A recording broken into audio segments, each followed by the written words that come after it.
Hello दोस्तों, कैसे हैं आप लोग। उम्मीद है सभी लोग अच्छे होंगे और स्वागत है आपका अपने यूट्यूब चैनल दृष्टि फॉर ऑल एग्जाम में। तो आज का टॉपिक आपके लिए जो होने वाला है वो आपकी जो वन रिपोर्ट आती है उसको उससे संबंधित है।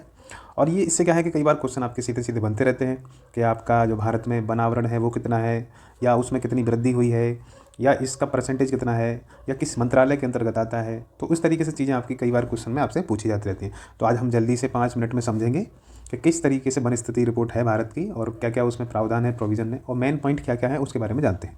तो चलिए शुरू करते हैं। पहली बात इसमें जानने वाली है कि आज जो 17वीं रिपोर्ट के बारे में हम पढ़ रहे हैं उस उसको जारी करने वाली संस्था कौन है। तो पहली बात, उसको जारी करने वाली संस्था है भारतीय वन सर्वेक्षण यानी FSI। तो भारतीय वन सर्वेक्षण FSI इसको प्रत्येक 2 साल में इसको प्रकाशित करती है, प्रति 2 वर्ष में इसको प्रकाशित करती है। भारतीय वन सर्वेक्षण जो है वो किस मंत्रालय के अंतर्गत आता है, अगर ऐसा पूछा जाता है तो आप लगाएंगे कि भारत जो आपका पर्यावरण वन एवं जलवायु परिवर्तन मंत्रालय होता है उसके अंतर्गत भारतीय वन सर्वेक्षण आता है। और यही क्या करता है, प्रत्येक 2 साल में इसको जारी करता है रिपोर्ट को।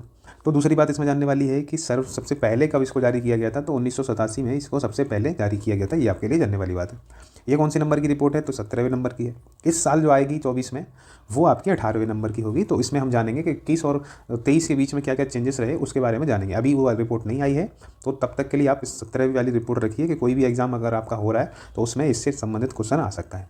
दूसरी बात इसमें सबसे इंपॉर्टेंट जानने वाली बात है कि जो 17वीं रिपोर्ट है उसके डाटा कैसे इकट्ठे किए गए, आंकड़े कहाँ से प्राप्त किए गए। तो सबसे बड़ी बात आपके लिए है कि दूर संवेदी उपग्रह जो रिसोर्स सेट 2 है उससे ये डाटा जारी किए गए, उससे अपने डाटा लिए गए हैं, उससे ये आंकड़े जारी किए गए। अब आपके लिए एक और इम्पोर्टेंट बात जानने वाली है कि भारतीय जो राष्ट्रीय वन नीति है, राष्ट्रीय वन नीति 1988, उसका एक लक्ष्य हुआ था और उसी को भारत जो है फॉलो करता है कि देश के जो कुल भूभाग है उसका 33% भाग क्या होना चाहिए, वन क्षेत्र होना चाहिए। यानी भारत अगर 100% क्षेत्र में मान लें तो उसका 33% क्षेत्र पे क्या होना चाहिए, वन क्षेत्र होना चाहिए। ऐसा इस वन नीति का है। और तभी हमारा जो है नेचर अच्छा बना रहेगा, स्वास्थ्य अच्छा रहेगा, ऑक्सीजन मिलती रहेगी लोगों को। तो ये लक्ष्य क्या है हमारा कि 33% क्षेत्र पर क्या होना चाहिए, वन होने चाहिए, वनावरण होना चाहिए, वन क्षेत्र होना चाहिए। इसके अलावा इस रिपोर्ट जो 17वीं रिपोर्ट है इसमें क्या इंपॉर्टेंट पॉइंट है आपके लिए जानने वाले, वो उस पर हम बात करने वाले हैं। पहला पॉइंट है आपका कि भारत का वनावरण कितना है, ये पूछा जाता है। तो भारत का वनावरण है 7,13,789 वर्ग किलोमीटर। ये परसेंटेज में देखें तो 21.71 होता है। 21.71 इस आपका वनावरण है। 2019 की रिपोर्ट के अनुसार इसमें कितना जो है वृद्धि हुई है, अगर ऐसा क्वेश्चन आता है तो आप 1540 वर्ग किलोमीटर की वृद्धि इसमें देखी गई 2 साल के अंदर। और इसका कितना है, 21.71 है, ये आप ध्यान रखिए। दूसरा पॉइंट इसमें है कि आपका भारत का वृक्षावरण कितना है। तो वो कितना है कि 95,748 वर्ग किलोमीटर है। परसेंटेज के हिसाब से कितना है तो 2.91 किलोमीटर है। ये आपको ध्यान रखना। अब इन दोनों को जब जोड़ देते हैं, प्लस कर देंगे, तो हमको टोटल पता चल जाएगा कि भारत में एक्चुअल में वनावरण कितना है। तो कुल कितना है, 8,09,537 स्क्वायर किलोमीटर। ये आपका क्षेत्रफल के हिसाब से कितना है कुल। ठीक है। अब परसेंटेज के हिसाब से देखें तो 24.62। ये आपके लिए इंपॉर्टेंट है कि ये पूछ सकता है कि कितना आपका टोटल वनावरण है भारत में। तो 24.62% है। और 2019 से लेके और 2021 के बीच में कितना वृद्धि हुई है, अगर ये पूछता है तो 2261 किलोमीटर आपकी इसमें वृद्धि हुई है। आपको ध्यान रखना है 2261 किलोमीटर इसमें वृद्धि हुई। अब कुछ चीज़ें और इंपॉर्टेंट है कि कौन से राज्य में सबसे ज़्यादा वनावरण है क्षेत्रफल के अनुसार। परसेंटेज के बारे में भी बात करेंगे। पहले जान लेते हैं कि सर्वाधिक जो है आपका वनावरण क्षेत्रफल के अनुसार किस राज्य में है। तो पहला आपका आता है मध्य प्रदेश, जिसमें है 77,493 स्क्वायर किलोमीटर वर्ग किलोमीटर। तो आपका इतना MP है। फिर उसके बाद अरुणाचल प्रदेश आता है। अरुणाचल प्रदेश में आपका 66,431 स्क्वायर किलोमीटर। फिर उसके बाद तीसरे नंबर पे जो आपका है छत्तीसगढ़ है, 55,717 स्क्वायर किलोमीटर। तो आपको ये 3 राज्य के नाम याद रखने हैं कि MP, अरुणाचल प्रदेश और छत्तीसगढ़। सबसे कम वाली बात कर लेते हैं, किस राज्य में सबसे कम वनावरण है उसके बारे में अगर बात करें तो उसका पहला राज्य आता है हरियाणा, जिसमें 1603 स्क्वायर किलोमीटर ही केवल वनावरण है। यानी कि आपका वनावरण का एरिया कितना है तो 1603 स्क्वायर किलोमीटर है। उसके बाद दूसरा आपका सबसे कम वाला है पंजाब, जिसमें 1847 स्क्वायर किलोमीटर है। और तीसरे नंबर पे गोवा आता है, जिसका 2244 स्क्वायर किलोमीटर। यानी कि 22 का दूना कर दो तो 2244 आपको याद रखने में आसानी होगी कि 2244 जो है स्क्वायर किलोमीटर में इसका वनावरण है। तीसरी बात इसमें जान लेते हैं कि सर्वाधिक वनावरण में वृद्धि करने वाले राज्य कौन से हैं। यानी इन 2 साल में सबसे ज़्यादा वृद्धि किन किन राज्यों में हुई है। तो एक तो पहला आपका आंध्र प्रदेश, जिसको आंध्र प्रदेश आपका पहला है, जिसमें 647 स्क्वायर किलोमीटर जो आपकी वृद्धि हुई। दूसरा आपका तेलंगाना है, जिसमें 632 स्क्वायर किलोमीटर की वृद्धि हुई है 2 साल में। और तीसरा आपका उड़ीसा है, जिसमें 537 स्क्वायर किलोमीटर की वृद्धि हुई है। तो इस तरीके से आपको ध्यान रखना है इन 3 का कि आंध्र प्रदेश, तेलंगाना, इसको ATO के हिसाब से आप याद रख सकते हैं। ATO आंध्र प्रदेश, तेलंगाना और उड़ीसा, इस तरीके से आप याद रख सकते हैं। इसमें जानते हैं कि प्रतिशत के हिसाब से अगर देखें तो कौन से राज्य हैं जिनमें सबसे ज़्यादा जो आपका वनावरण है उसके हिसाब से बात कर रहे हैं। तो आपका पहला है मिजोरम, जिसमें से 83 जो है 53 जो है 84.53 इस परसेंटेज के हिसाब से देखें तो इसमें इतना बनावट है। पूरे मिजोरम का 84.53% जो एरिया है वो बनावट का है।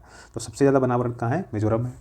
फिर उसके बाद अरुणाचल प्रदेश में कितना है? 79.33%। उसके बाद मेघालय जिसमें 76% आपका जो है बनावट है। तो आपको ये याद रखना है कि MAM यानी मैम करके आप कोड में याद रख सकते हैं मैम के हिसाब से। इसमें ATO, तो इस तरीके से आप याद रख सकते हैं। इसमें आप इस तरीके से रख सकते हैं MAC मैक बुक टाइप होता है ना, तो उस तरीके से आप याद रख सकते हैं मैक बुक। अब बात कर लेते हैं कि यूटी का अगर आपको यूटी और राज्य मिला के दे देता है तो सबसे ज़्यादा किस में होगा, या यूटी ही पूछता है तो आप किस हिसाब से लगाएंगे। तो लक्षद्वीप अगर आपसे उसमें है ऑप्शन में तो 90% के आसपास यानी 90.33% जो है उसका बनावरण है पूरा कुल भूभाग का। तो 90% क्षेत्र पे लगभग क्या है फैले हुए हैं लक्षद्वीप में, तो बनावरण फैले हुए हैं। इसके साथ ही अंडमान निकोबार की बात करें तो 81.75 इस पे अंडमान निकोबार पे इसका कुल का बनावरण है। तो ये आपको याद रखना है कि यूटी के हिसाब से ये 2 यूटी ऐसे हैं जिनमें सबसे ज़्यादा बनावरण देखा जाता है। अब आपके लिए एक और इम्पोर्टेंट बात जानने वाली है इसमें लास्ट अपनी, कि पहली बात ये कि क्षेत्रफल के अनुसार सबसे बड़ा वन क्षेत्र जो है नागार्जुन श्रीशैलम का है। नागार्जुन श्रीशैलम टाइगर रिजर्व है, उसमें सबसे ज़्यादा क्षेत्रफल किसका है? तो वो सबसे बड़ा वन क्षेत्र इसमें है। तो ये आपका सबसे बड़ा भी एक फर्स्ट पे आता है, सबसे बड़ा जो आपका टाइगर रिजर्व है वो भी नागार्जुन श्रीशैलम है, ये आपको याद रखना है। अगर परसेंटेज के हिसाब से बात करें तो परसेंटेज के हिसाब से पक्के टाइगर रिजर्व जो आपका अरुणाचल प्रदेश में है उसमें सबसे ज़्यादा जो है आपका बनावरण है परसेंटेज के हिसाब से 96% के आसपास ये बनावरण इसमें है। तो इस तरीके से आज बनावरण में या वन स्थिति रिपोर्ट में जो आपकी इंपॉर्टेंट खबर हो सकती है क्वेश्चन को लेके, बाकी लोग तो बहुत कुछ पढ़ते हैं लेकिन आपके क्वेश्चन इससे बाहर नहीं जाएगा। वन स्थिति रिपोर्ट से जो भी क्वेश्चन आता है कि FSI पर्यावरण मंत्रालय, इसके अलावा 1987 में सबसे पहले जारी की गई रिसोर्स सेट 2 का इसमें आंकड़े लिए गए उसके जरिए। इसके अलावा वन स्थिति रिपोर्ट में 33% का लक्ष्य है। इसके अलावा हमने देखा बनावरण वृक्षावरण दोनों का कुल देखा कि 24.62% है। और सबसे सर्वाधिक राज्य देखे क्षेत्रफल के अनुसार जो मैक के हिसाब से आप कोड में याद कर सकते हैं। इसके अलावा सबसे कम वाले देखे जो हरियाणा, पंजाब, गोवा। इसके अलावा ATO देखा कि ATO में सब सर्वाधिक वृद्धि करने वाले राज्य कौन से निकले। और इसके अलावा हमने देखा कि प्रतिशत के हिसाब से देखें तो आपके मैम करके कोड वर्ड जो बनता है वो किस परसेंटेज के हिसाब से राज्य हैं जो आपके इसमें वृद्धि को दिखाते हैं। तो इसके हिसाब से यूटी भी देखे हमने, और क्षेत्रफल के हिसाब से कौन सा जो है टाइगर रिजर्व है वो देखा हमने कि किसमें सबसे ज़्यादा क्षेत्रफल के अनुसार ज़्यादा है और किसमें परसेंटेज के हिसाब से ज़्यादा है। तो इस तरीके से चलिए आज का आपका टॉपिक इसी में ख़त्म करते हैं। अगले टॉपिक को लेकर मिलते हैं किसी और वीडियो में। धन्यवाद।